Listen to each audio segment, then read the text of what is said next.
Hi guys, just wanted to talk a little bit about, you know, Sigma Alpha and the whole point that I've seen a lot of people try to teach, alpha strategies, how to be an alpha, all of that stuff, which is kind of disingenuous because you're either born an alpha or you're not, right? I mean, in this modern society, to become an alpha, you'll have to go through a lot of conditioning to be an alpha, and you have to have that natural oomph to get there. And I wanted to go through a bit of something that I call the diamond alpha. And that diamond alpha will show you how you get to be that alpha over time, not necessarily you, but how others get to be it. But inherent in the alpha is that natural ability. Now, these two guys here, they would call Keanu Reeves an alpha, and the other guy a sigma, and the other guy an alpha.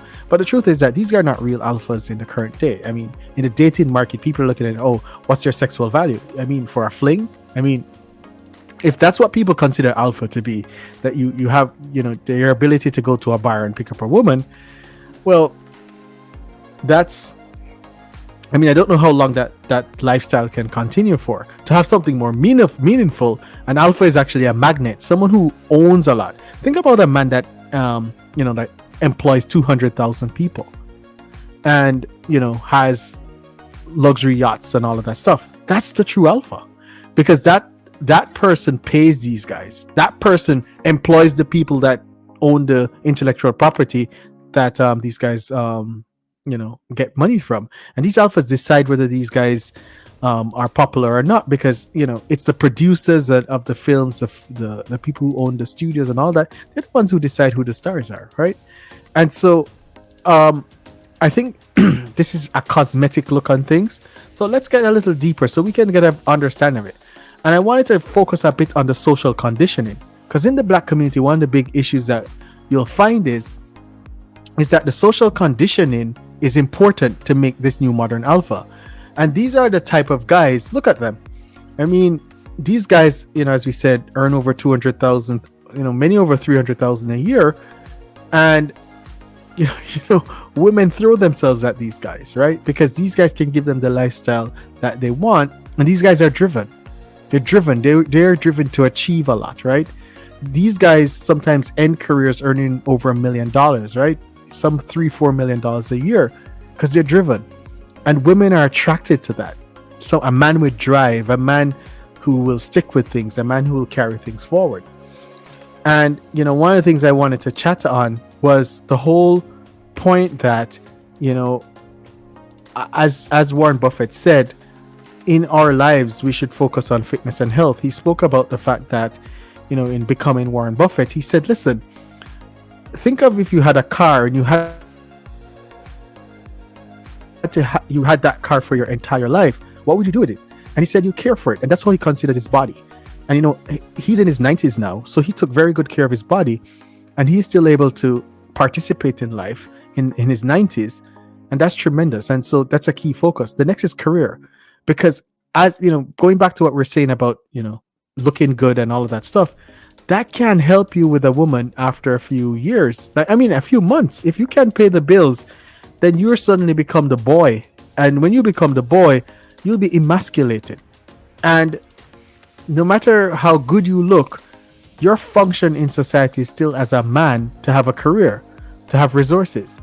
And if people forget that, and they get trapped into this nonsense about, lookism and all that foolishness. If you are physically fit, you have a good career and good resources, and you have a good character, you won't have a problem. And then family and finding a partner, that's important for a lot of people, because that's your grounding, and that needs to be big on your list. And next is further in education. This is so important that people continue, not just formal education but informal education, continue to learn, because that's how you will see new paths, and you clear new paths doing this. I wanted to talk a little bit about the diamond alpha, because what I wanted to show was that all of us are inherently, we had individualistic or caveman alphas that are in our lineage. because the weak guys in the past, in the old caveman days, they wouldn't get to breed, but they would not get to mate because they're too weak. And so those guys the alphas would have beat them up and taken away the women over years. So we do have, all of us have this individualist alpha. Every human being, we all have it. But that individualist caveman alpha does not work in the current society. If you look to the left, it leads to poverty. If you just were unconditioned and you were just given food to eat, you'd just be a homeless person roaming the place. You'd be illiterate. You just be illiterate and homeless. And so you need that family upbringing to be part of the tribe, and the family is a tribe. Because I always consider individualist alpha, the clear one is just a newborn baby. They're just crying for food. They're crying to change them, and they don't care about anyone else. They're selfish, very selfish. And it takes years for a mother and father to help them to learn that they should be part of the family. It's just like the child would say, hey, I'm hungry at 3 p.m. and the mother says, no, the dinner is ready at 4. The mother has to convince this child that, listen, you are part of a family. You have to work with the family. There's times when you have to put your needs aside and look at family needs. That's a very important lesson. Then they send that child into the playground, into the school, and to Boy Scouts or Girl Scouts or that, and then that child learns to be part of the community.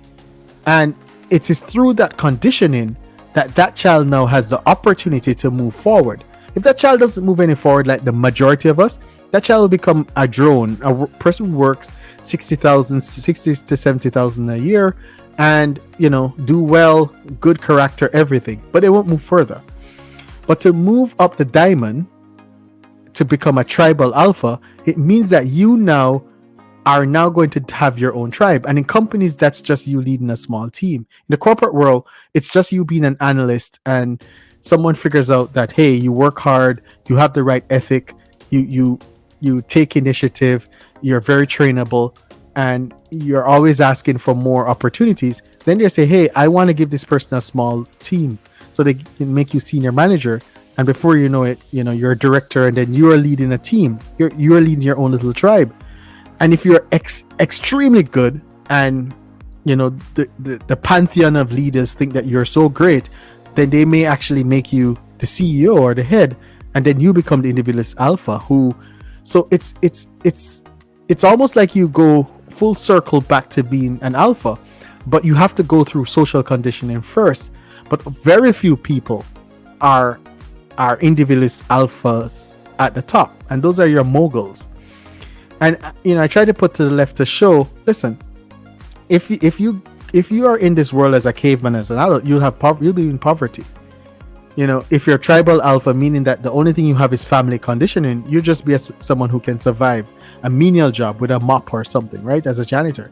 If you're community alpha, you'll just thrive. And to thrive, I think you'll do well in a regular job, not really ever getting a promotion or anything like that, long service award or something. And then if you actually excel and become a director or something, or lead a team, or become a vice president, then you'll be earning quite a bit of money. And then, as you said, if you really go to the top, you'll lead. And what I wanted to show is, in Jamaica, where I'm from, and in Canada where I now live, if you look at the difference, what happens here is that if you look at the left side, it's disorganized. The place is not is dirty, and the police are there constantly because there's always conflicts. If you look at the right, it's people are enjoying themselves. You can see that it is safe. It's at night. No one is not concerned about being robbed or anything. And it's a difference in the conditioning, right? I'm from Jamaica, and I can tell you a lot of folks, especially who live in these, poor areas, they don't have a lot of social conditioning. They don't have good family structures. And so it turns out to be very tribal. And as you can see, it causes you just to have a survival level of living. And that just probably ends up being the survival level of standards. In Calgary, it's a well-oiled machine to condition children to be part of the community. So it ends up being a thriving community, right? And some people do excel quite well, right? And it's a function of the family that you grew up in, right? And if you look at modern family, let's look beyond all of that stuff. What you're selling was that it was a nuclear family, and with that nuclear family, you're able to incubate the children to go through that diamond, right? Those children go through learning not to be individualist, alpha, selfish, and all of that stuff, and learn to be part of the tribe. And they also go to school and do things, and what's taught at school is reinforced at home, and they are able to successfully live in a Calgary or any major city and be positive contributors. If you look at the right, I took this from Boys in the Hood, and if you don't know, this is a person who's addicted to crack cocaine, and she's acting as her role is that, and this child was in the street and had to be rescued from the street. And what John Singleton, who is a genius, the late John Singleton, was trying to say, and he said this about 30 years ago, that this is what the community produces. This child is left to fend for herself in the street with people who may take advantage of her, may do, and that's why you end up in this horrible state of the community, because the majority of the people are just tribal and survival level, and it's a horrible place to live in, and it's because of the conditioning. The conditioning is just not there. People would not remember Family Ties. I mean, this is from the 80s, and one of the key things about this was it was reflective of what happens on the left hand side. The middle class family, primarily upper middle class family, children get paper routes. Children have after school jobs. When they get to teenagers, they do advanced placement courses. They even do SAT lessons and all of that stuff and preparation. On the right hand side, because they're still in a tribal area, there's always community crime, and there's a lot of juvenile delinquency. So the community will never get better. It just won't until there's social conditioning from the family. So on the left hand side, you have the alpha who will run companies and build society, and then on the right hand side, you have this endless cycle of poverty, incarceration, and crime. It's a horrible thing, but the social condition is just not there. And a lot of people talk about alphas and betas, but as we spoke about alpha, we know confident, these guys can complete the diamond, and the sigma an introverted alpha, that's all they are. The betas worship the alphas. I mean, they follow the alphas and worship women. Some people call them simps, but honestly, people need to look at the fact that it's the betas that actually form society, because it's through men committing to women that you end up with this society the way it is. Because if the alpha is allowed to run wild, the society would be in shambles, because the people who are going to be working behind the scenes to develop the weapons and develop the technologies are betas. And then you have the deltas, the normal guys. They just lack ambition and drive, but they can function in society quite well, but they just lack the drive. Then you have the gammas. They just don't know how to follow rules, and these guys are the ones that are tribal, very tribal, and they normally end up petty crimes and a nuisance to society sometimes, right? Then at the bottom you have the omegas, and the omegas are the ones that are individualist alpha, and they just don't do well in society at all. They can't. You just don't have the social conditioning. And I wanted to show where these folks came from, the guys who ended up being the top level alphas, right? Where did these guys come from?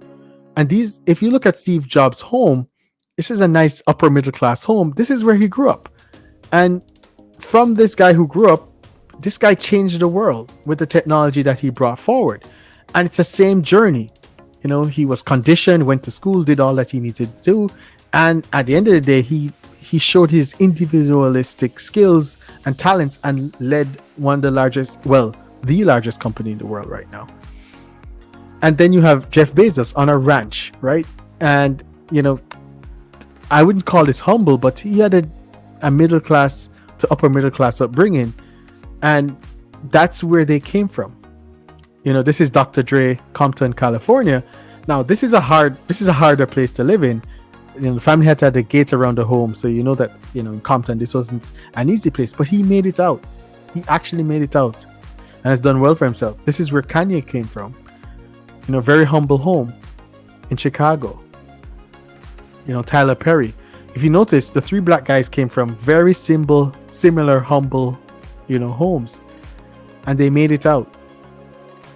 Warren Buffett, one of my heroes, he came from a humble home himself, right? I like where Mark Zuckerberg came from. It has a very steep incline going in. We can see it's upper middle class, right? Wow, this guy, he like Bill Gates came from somewhere really nice, right? Really, really nice. But what I wanted to cover was that these are the true alphas. These are the true guys that create the technologies that change the world. It's like I was looking at the fact that if you look at the guys that I just showed, Bill Gates with Microsoft, Mark Zuckerberg, Jeff Bezos, Warren Buffett, all of them changed the world. These are the true alphas. And I think that when we cheapen alphas to be someone who is attractive to a woman, I think we lose sight of what a true alpha is. And in our lives, we have to come to the realization that we'll never be alphas, most of us. But what we should never be are deltas who lack ambition and drive. Because women sense that. People around you will sense that. It's better for you to be on the other half, to be a beta or sigma, or aim to be an alpha. And that's basically somebody who will learn a skill, work hard, build a business, and get to where they need to get to. That's where I see us working and getting where we need to get to, and focusing on becoming better at something, learning something, improving on ourselves. But if we don't do that, what we end up doing is stagnating. And we will be that very delta that we claim that we are not, but many of us are just unmotivated. And in that unmotivated state that we have, we are fooling ourselves that we are advancing, and people sense it.